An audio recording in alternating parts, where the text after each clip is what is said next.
Welcome. Today we're reading the chapter Shopping of the novel The Blue Castle. Now, sit tight and let's get into it. Of course she must buy the tea in Uncle Benjamin's grocery store. To buy it anywhere else was unthinkable. Yet Valancy hated to go to Uncle Benjamin's store on her 29th birthday. There was no hope that he would not remember it. Why? Demanded Uncle Benjamin, leeringly, as he tied up her tea. A young lady's like bad grammarians. Valancy, with Uncle Benjamin's will in the background of her mind, said meekly, I don't know. Why? Because, chuckled Uncle Benjamin, they can't decline matrimony. The two clerks, Joe Hammond and Claude Bertram, chuckled also, and Valancy disliked them a little more than ever. On the first day Claude Bertram had seen her in the store, she had heard him whisper to Joe, "Who is that?" And Joe had said, "Valancy Sterling, one of the Deerwood old maids." Curable or incurable? Claude had asked with a snicker, evidently thinking the question very clever. Valancy smarted anew with the sting of that old recollection. 29, Uncle Benjamin was saying. Dear me, Doss, you're dangerously near the second corner and not even thinking of getting married yet. 29, it seems impossible. Then Uncle Benjamin said an original thing. Uncle Benjamin said, how time does fly. I think it crawls, said Valancy passionately. Passion was so alien to Uncle Benjamin's conception of Valancy that he didn't know what to make of her. To cover his confusion, he asked another conundrum as he tied up her beans. Cousin Stickles had remembered at the last moment that they must have beans. Beans were cheap and filling. What two ages are apt to prove illusory? Asked Uncle Benjamin, and, not waiting for Valancy to give it up, he added, mere age and marriage. Mirage is pronounced mirage, said Valancy shortly, picking up her tea and her beans. For the moment she did not care whether Uncle Benjamin cut her out of his will or not. She walked out of the store while Uncle Benjamin stared after her with his mouth open. Then he shook his head. Poor Doss is taking it hard, he said. Valancy was sorry by the time she reached the next crossing. Why had she lost her patience like that? Uncle Benjamin would be annoyed and would likely tell her mother that Doss had been impertinent to me, and her mother would lecture her for a week. I've held my tongue for 20 years, thought Valancy. Why couldn't I have held it once more? Yes, it was just 20, Valancy reflected, since she had first been twitted with her loveless condition. She remembered the bitter moment perfectly. She was just 9 years old and she was standing alone on the school playground while the other little girls of her class were playing a game in which you must be chosen by a boy as his partner before you could play. Nobody had chosen Valancy, little, pale, black-haired Valancy, with her prim, long-sleeved apron and odd, slanted eyes. Oh, said a pretty little girl to her, I'm so sorry for you. You haven't got a beau. Valancy had said defiantly, as she continued to say for 20 years, I don't want a beau. But this afternoon Valancy once and for all stopped saying that. I'm going to be honest with myself anyhow, she thought savagely. Uncle Benjamin's riddles hurt me because they are true.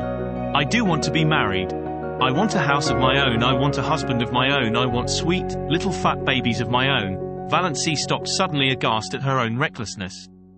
She felt sure that Reverend Dr. Sterling, who passed her at this moment, read her thoughts and disapproved of them thoroughly.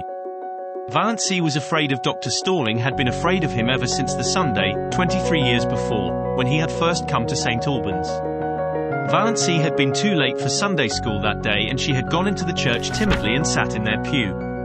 No one else was in the church, nobody except the new rector, Dr. Sterling. Dr. Sterling stood up in front of the choir door, beckoned to her, and said sternly, little boy, come up here.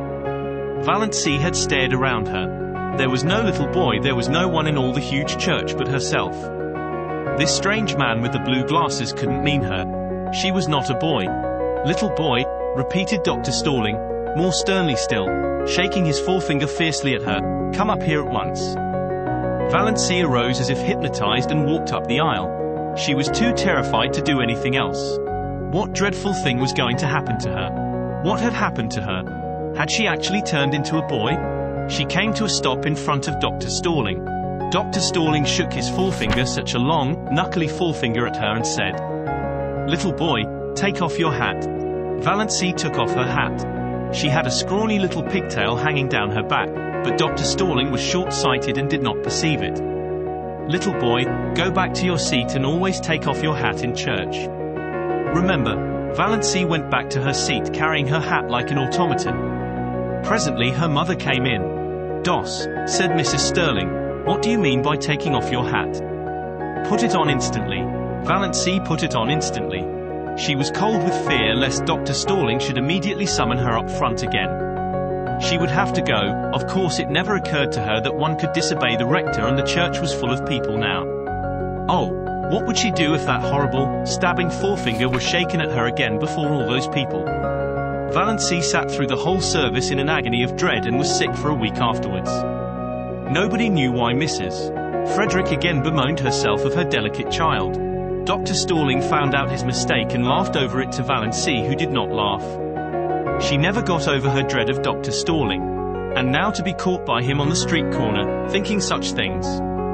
Valency got her John Foster book Magic of Wings. His latest all about birds, said Miss Clarkson. She had almost decided that she would go home, instead of going to see Dr. Trent.